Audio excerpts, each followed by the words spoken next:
장관님, 미사일 공격 시에요. 장관님, 만약에 외교부 장관님 공간에 미사일이 떨어진다고 가정해 보십시오. 비상경호팀이 가가지고 장관이 가장 먼저 안전대피처로 옮깁니다. 일반 국민들은 안전대피처 어디로 갈지 모릅니다. 안전대피소로 갈 시간도 없습니다. 정말로 그런 상황을 대비해서 우리가 하고 있는 게 뭡니까? 정말로 그 위기 시에 장관님의 목숨하고 일반 국민하고의 목숨의 차이가 엄청나게 다른 상황에 처해집니다. 그걸 막기 위해서 우리가 뭐 합니까? MD체제 구축하는 거 아닙니까? MD체제 구축합니다. 우리 KAMD, 또 성제 사드. 그런데 이거 가지고 만약에 북한이 노동 1호 미사일을 고각 사격으로 해서 서울에 떨어뜨렸을 때 어떻게 방어합니까? 에? 사드에 대해서 적어도 그런 국가 안보 상황에 대해서 긴급 조치의 일환으로 대비해야 된다라고 하는 게 사드 추가 배치입니다. 그런데 사드 추가 배치 안 하겠다? 분명하게 말씀드린다? 어떻게 이런 말씀하실 수가 있나 하는 생각이 듭니다. 예? 아니, 이런 어떤 이 나라라면은 당연히 사드의 추가 배치 이런 거에 대해서도 대비책을 검토해야 됩니다. 검토. 고각 사격으로 해가지고요. 노동 1호 미사일이 지상고도 300km에서 떨어질 때 서울에 떨어진다고 보십시오. 예를 들어서 팩 2, 3 가지고 됩니까? 그러면 지상에서 뭐 40에서 150km는 사드도 필요할 수 있습니다. 또 그 이상은 SM3 미사일이 필요할 수가 있습니다. 그런데 그런 대비책에 대해서도 전혀 검토하고 있지 않고 또 할 용의도 없고 그냥 던져버렸습니다. 중국하고 합의까지 해줬습니다. 정말로 이런 합의를 할 수가 있는가? 중국과의 합의가 아님을 분명히 말씀드립니다. 그러면요. 우리 정부의 입장이고요. 정부 입장을 얘기했는데 우리 국토를 방위하기 위한 미사일 방어 체제에 그러면 대해서는 대한민국의 미래 한국과 군사 미국 사이에 장관님. 긴밀한 협력을 통해서 군사 자산의 배치를 최대한 활용하고 미래 있다고 군사 생각합니다. 안보 전략에 대해서 정말로 허투루하게 얘기했다. 이것은 국민에게 역사에게 사과해야 할 일이다. 이런 생각합니다. 장관님께서는 그 사드 협의문, 그래 합의문이 아니다. 협의. 거기서 도대체 이익의 균형이 이루어졌다고 보십니까? 기본적으로 저희가 그 협의를 한 것은요. 우리 국민과 기업이 중국에서 처한 어려움을 해소해야 한다 하는 것이 그러면 기본 사드 목적이었습니다. 보복 자체가 부당한 거 아닙니까? 사드 보복 자체가. 우리 자위권 차원에서 우리 사드를 배치했는데 부당하고 황당한 보복을 당한 거 아닙니까? 그쪽에 설득을 해야죠. 그런데 이익의 균형이 전혀 없습니다. 균형 자체가 무너졌습니다. 보복 피해 없어지고 과정에서 당연히 해서는 안 되는 것을 한 중국 측에 대해서 예를 들어서 왜 사드 보복 피해가 이게 부당하다. 왜 언급 자체가 없습니까? 유관 표명도 없고 재발 방지 언급도 없고 우리의 외교 안보 주권을 스스로 허물어 버렸다. 훼손시켜 버렸다. 제가 이 합의문을 보면서. 그리고 그렇게 생각하지 않습니다. 협의 장관님은 과정에서 그 생각 안 부분에 하시겠죠. 대해서는 분명히 얘기를 했습니다. 장관님께서는 여기 뭐 외통에서 그렇게 말씀 안 하시겠죠. 제가 보기에는 정말로 나라의 안보를 생각하는 사람들 입장에서는 이 합의문이 결코 이익의 균형을 맞추지 못한 정말로 삼전도의 굴욕 같은 문서다라는 입장입니다. 그리고 사드의 추가 배치 제가 말씀드리지만은 왜 이런 막강한 외교 카드를 스스로 던져버립니까? 예? 외교 카드 아닙니까? 근데 왜 외교 카드를 스스로 던져버립니까? 도대체. 장관님은 정말로 물론 청와대하고 조율해서 하셨겠지만은 어떻게 이 막강한 외교 카드를 스스로 던져버립니까? 제가 보기에는 중국은 뜻하지 않은 외교 대박을 터뜨렸고요. 우리는 외교 쪽박을 쳐서 외교 쪽박. 그런데 제가 보기에는 이 모든 게 결국은 제가 보기엔 국가안보실의 작품이다. 계속해서 나오는 이 황당한 안보 패착들 결코 우리 외교에 도움이 되겠나? 이 뒤에 계시는 우리 외교 고위공직을 한번 생각해 보세요. 정말 이게 도움이 되겠습니까? 대한민국 외교, 한중 외교에 얼마나 큰 장애물이 될까? 그래서 제가 걱정스러운 한 말 드립니다. 그리고 의원님 발표문에서도 명시되어 있듯이 중국 측과 한중 간 교류 협력 강화가 양측 공동 이익에 부합한다는 데 공감을 분명히 했습니다. 그래서 모든 분야에 지금 격 상태에 있는 모든 분야의 교류 협력을 정상적인 발전 궤도로 조속히 회복시키기로 합의했습니다. 합의한 것은 그것입니다. 장관님, 하여튼 너무 말이 안 나와서 말씀드린 거고요. 오늘 좀 전에 존경한 원유철 의원님 말씀하신 아니 독자적인 대북제재 대통령께서 7월 29일 날 말씀하시지 않았습니까? 독자적인 대북제재가요. 도대체 독자 대북제재가 뭡니까? 유엔 안보리 제재에 추가로 더 강력하게 추가하는 강력한 플러스 알파 제재입니다. 이걸 어떻게 독자 제재라고 얘기합니까? 아예 하지 말죠. 그리고 범정부 차원의 결정이라고 얘기하지 않습니까? 그런데 외교부에서 설명합니까? 왜 관보에 0시 0분에 딱 게재하고 끝납니까?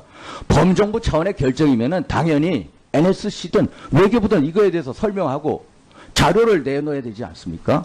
왜 이런 자료 하나도 없습니까? 그러니까 결국은 제가 계속 말씀드린 신용 제재만 하고 있다. 신용 제재. 정말로 공부하기 싫은 학생이요. 시험지에다가 이름만 써놓고 딱 나온 격이다. 그러니까 제가 지난번에 말씀드린 마이클 그린이 백악관의 입장을 계속 얘기하지 않습니까? 대북 제재 가장 적극적인 나라 일본, 그다음 EU, 그다음 중국, 대한민국 꼴찌다. 이래가지고 어떻게 맨날 대북 제재 압박을 통해서 북핵을 폐기한다 이런 말이 나옵니까? 정말로 도대체 이것을 외교부가 합니까? 통일부가 합니까? 저는요 이것도 보면서 뭐예요? 미국이 26명 제재 리스트에 올린 사람 중에 8명만 빼고 16명 올려. 이런 독자적인 대북제재 할 바에 안 하는 게 낫죠. 그리고 이런 독자적인 대북제재 정말로 장관님 이 뒤에 앉아 계신 외교부 고위 공무원들 그분들한테 머리 짜내고 그분들이 정말로 한번 멋지게 뜻대로 한번 해보라고 하십시오. 이렇게까지는 안 할 거라는 생각이 듭니다. 정말로 아예 고위 공무원들한테 맡겨놓고 하는 게 훨씬 낫다. 정말로 영원히 살아있는 외교부가 돼야 된다. 이 말씀을 올리는 겁니다. 이게 독자 제재라고 트럼프한테 내보냈을 때 트럼프 대통령이 뭐라고 하겠습니까? 아찔합니다. 아찔해. 한미관계요. 이상입니다. 네. 우리 강 장관님께서는 새마을운동에 대해서 어떻게 생각하십니까?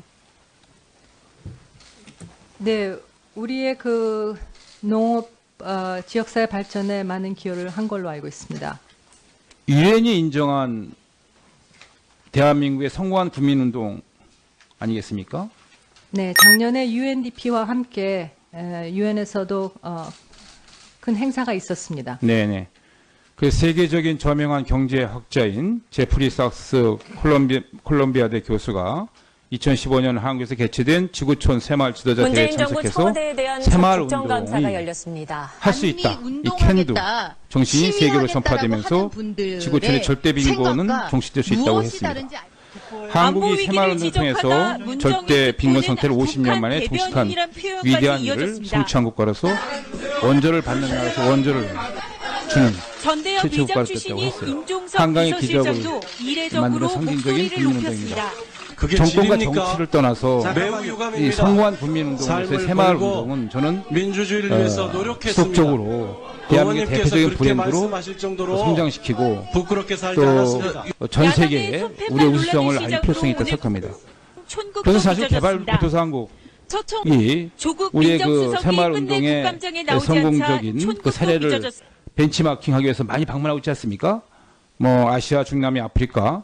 저도 해외 출장 나가 보면 저 아프리카나 아시아에서 그 새마을운동에 대한 관심과 또 거기에 많은 교육을 받기 위해서 우리 대한민국도 직접 방문도 하고 있는데요.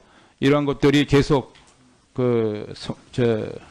발전되어 나갈 수 있도록 장관님께서는 각별히 이 시책을 계속 중단하고 추진할 수 있도록 해주실 것을 당부드리겠습니다. 네, 해주시겠습니까? 네, 의원님 그것과 관련해서 지난번 국제개발원조위원회 총리께서 주관하시는 데서 요 그 국제개발원조 사업 전반을 점검하면서 그 새마을운동과 관련해서는 그 브랜드가 지나치게 분별 없이 그냥 새마을운동과 상관없는 그런 어떤 개발원조 사업에도 그 브랜드가 사용이 됐다. 그래서 그 브랜드는 그야말로 새마을운동의 본연의 목적을 달성하는 그런 브랜드로 사용하고 나머지는 모자 복원 사업이라든가 이렇게 그 사업의 속성에 맞는 이름을 갖고 가자 하고 정리가 된 걸로 알고 있습니다. 하지만 말씀하신 대로 여러 개발 도상국에 있는 나라들이 새마을 지원 사업을 요청을 해오고 있습니다. 그래서 거기에 대해서는 저희도 적극 호응을 하고 있습니다. 네, 알겠습니다. 공동 이익에 부합한다는 데 공감을 분명히 했습니다. 그래서 모든 분야에 지금 그거는 격 상태에 있는 모든 분야의 교류 협력을 정상적인 발전 예, 궤도로 조속히 회복시키기로 합의했습니다. 예. 합의한 것은 그것입니다. 예. 장관님, 하여튼 너무 말이 안 나와서 말씀드린 거고요. 오늘 좀 전에 존경한 원희철 의원님 말씀하신 아니 독자적인 대북제재 대통령께서 7월 29일 날 말씀하시지 않았습니까?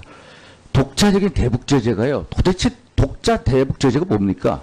유엔 안보리 제재에 추가로 더 강력하게 추가하는 강력한 플러스 알파 제재입니다. 이걸 어떻게 독자 제재라고 얘기합니까? 아예 하지 말죠.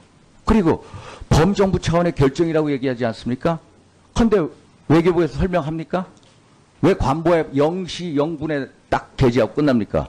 범정부 차원의 결정이면은 당연히 NSC든 외교부든 이거에 대해서 설명하고 자료를 내놓아야 되지 않습니까? 왜 이런 자료가 하나도 없습니까? 그러니까 결국은 제가 계속 말씀드린 신용 제재만 하고 있다. 신용 제재. 정말 공부하기 싫은 학생이요. 시험지에다가 이름만 써놓고 딱 나온 격이다. 그러니까 제가 지난번에 말씀드린 마이클 그린이 백악관의 입장을 계속 얘기하지 않습니까? 대북 제재 가장 적극적인 나라 일본, 그다음 EU, 그다음 중국, 대한민국 꼴찌다. 이래가지고 어떻게 맨날 대북 제재 압박을 통해서 북핵을 폐기한다 이런 말이 나옵니까? 장관님, 미사일 공격 시에요. 장관님 만약에 외교부 장관님 공간에 미사일이 떨어진다고 가정해 보십시오. 비상 경호팀이 가가지고 장관이 가장 먼저 안전 대피처로 옮깁니다. 일반 국민들은 안전 대피처 어디로 갈지 모릅니다. 안전 대피처로 갈 시간도 없습니다. 정말로 그런 상황을 대비해서 우리가 하고 있는 게 뭡니까? 정말로 그 위기 시에 장관님의 목숨하고 일반 국민하고의 목숨의 차이가 엄청나게 다른 상황에 처해집니다. 그걸 막기 위해서 우리가 뭐 합니까? MD체제 구축하는 거 아닙니까? MD체제 구축합니다. 우리 KAMD, 또 성제 사드. 그런데 이거 가지고 만약에 북한이 노동 1호 미사일을 고각 사격으로 해서 서울에 떨어뜨렸을 때 어떻게 방어합니까? 사드에 대해서 적어도 그런 국가 안보 상황에 대해서 긴급 조치의 일환으로 대비해야 된다라고 하는 게 사드 추가 배치입니다. 그런데 사드 추가 배치 안 하겠다? 분명하게 말씀드린다? 어떻게 이런 말씀하실 수가 있나 하는 생각이 듭니다. 예? 아니 이런 어떤 이 나라라면은 당연히 사드의 추가 배치 이런 거에 대해서도 대비책을 검토해야 됩니다. 검토. 고각 사격으로 해가지고요. 노동 1호 미사일이 지상고도 300km에서 떨어질 때 서울에 떨어진다고 보십시오. 정말로 도대체 이것을 외교부가 합니까? 통일부가 합니까?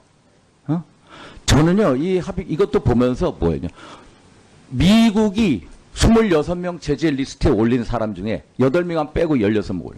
이런 독자적인 대북제재 할 바에 안 하는 게 낫죠. 그리고 이런 독자적인 대북제재, 정말로 장관님, 이 뒤에 앉아 계신 외교부 고위 공무원들, 그분들한테 머리 짜내고, 그분들이 정말로 한번 멋지게 뜻대로 한번 해보라고 하십시오. 이렇게까지는 안 할 거라는 생각이 듭니다. 정말로. 아예 고위 공무원들한테 맡겨놓고 하는 게 훨씬 낫다. 정말로 영원히 살아있는 외교부가 돼야 된다. 이 말씀을 올리는 겁니다. 이게 독자 제재라고 트럼프한테 내보냈을 때 트럼프 대통령이 뭐라고 하겠습니까? 아찔합니다. 아찔해. 한미 관계요. 이상입니다. 네. 우리 강 장관님께서는 새마을 운동에 대해서 어떻게 생각하십니까? 네, 우리의 그 농업 지역사회 발전에 많은 기여를 한 걸로 알고 있습니다. 유엔이 인정한 대한민국의 성공한 국민운동 아니겠습니까? 네, 작년에 UNDP와 함께 유엔에서도 큰 행사가 있었습니다. 네네. 그 세계적인 저명한 경제 학자인 제프리 삭스 콜롬비아대 교수가 2015년 한국에서 개최된 지구촌 새마을 지도자 대회 문재인 정부 참석해서 청와대에 대한 새마을 국정감사가 운동이 열렸습니다. 할 수 있다. 반미 이 캔도 운동하겠다. 정신. 예를 들어서 팩 2, 3 가지고 됩니까? 그러면 지상에서 뭐 40에서 150km는 사드도 필요할 수 있습니다. 또 그 이상은 SM-3 미사일이 필요할 수가 있습니다. 그런데 그런 대비책에 대해서도 전혀 검토하고 있지 않고 또 할 용의도 없고 그냥 던져버렸습니다. 중국하고 합의까지 해줬습니다. 정말로 이런 합의를 할 수가 있는가? 중국과의 합의가 아님을 분명히 말씀드립니다. 그러면요. 우리 정부의 하여튼 입장이고요. 정부 입장을 얘기했는데 우리 그렇게 국토를 방위하기 위한 미사일 방어 체제에 그러면 대해서는 대한민국의 미래 한국과 군사 미국 사이에 장관님 긴밀한 협력을 통해서 예, 군사 예. 자산의 배치를 최대한 정말로 저는 활용하고 미래 있다고 군사 생각합니다. 안보 전략에 대해서 정말로 허투루하게 얘기했다. 이것은 국민에게 역사에게 사과해야 할 일이다. 이런 생각합니다. 장관님께서는 그 사드 협의문, 그래 합의문이 아니다. 협의. 거기서 도대체 이익의 균형이 이루어졌다고 보십니까? 어? 기본적으로 저희가 그 협의를 한 것은요. 우리 예. 국민과 기업이 중국에서 처한 어려움을 해소해야 한다 하는 것이 그러면 기본 사드 보복 목적이었습니다. 자체가 부당한 거 아닙니까? 사드 보복 자체가. 우리 자위권 차원에서 우리 사드를 배치했는데 부당하고 황당한 보복을 당한 거 아닙니까? 그쪽에 설득을 해야죠. 그런데 이익의 균형이 전혀 없습니다. 균형 협의- 자체가 무너졌습니다. 협의 내- 보복 피해 협의 없어지고 과정에서 당연히 해서는 안 되는 것을 한 중국 측에 대해서 예를 들어서 왜 사드 보복 피해가 이게 부당하다. 왜 언급 자체가 없습니까? 유관 표명도 없고 재발 방지 언급도 없고 우리의 외교 안보 주권을 스스로 허물어 버렸다. 훼손시켜 버렸다. 제가 이 합의문을 보면서. 그리고 그렇게 생각하지 않습니다. 협의 장관님은 과정에서 생각 그 안 부분에 하시겠죠. 대해서는 분명히 얘기를 했습니다. 장관님께서는 여기 뭐 외통에서 그렇게 말씀 안 하시겠죠. 제가 보기에는 정말로 나라의 안보를 생각하는 사람들 입장에서는 이 합의문이 결코 이익의 균형을 맞추지 못한 정말로 삼전도의 굴욕 같은 문서다라는 입장입니다. 그리고 사드 추가 배치 제가 말씀드리지만은 왜 이런 막강한 외교 카드를 스스로 던져버립니까? 예? 외교 카드 아닙니까? 근데 왜 외교 카드를 스스로 집어 던져버립니까? 도대체. 장관님은 정말로 물론 청와대하고 조율해서 해 하셨겠지만은 어떻게 이 막강한 외교 카드를 스스로 던져버립니까? 어? 제가 보기에는 중국은 뜻하지 않은 외교 대박을 터뜨렸고요. 우리는 외교 쪽박을 쳐서 외교 쪽박. 그런데 제가 보기에는 이 모든 게 결국은 제가 보기엔 국가안보실의 작품이다. 황당한 계속해서 나오는 이 황당한 안보 패착들 결코 우리 외교에 도움이 되겠나? 이 뒤에 계시는 우리 외교 고위 공직을 한번 생각해 보세요. 정말 이게 도움이 되겠습니까? 대한민국 외교, 한중 외교에 얼마나 큰 장애물이 될까? 그래서 제가 걱정스러운 한 말 드립니다. 그리고 의원님 발표문에서도 명시되어 있듯이 중국 측과 한중 간 교류 협력 강화가 양측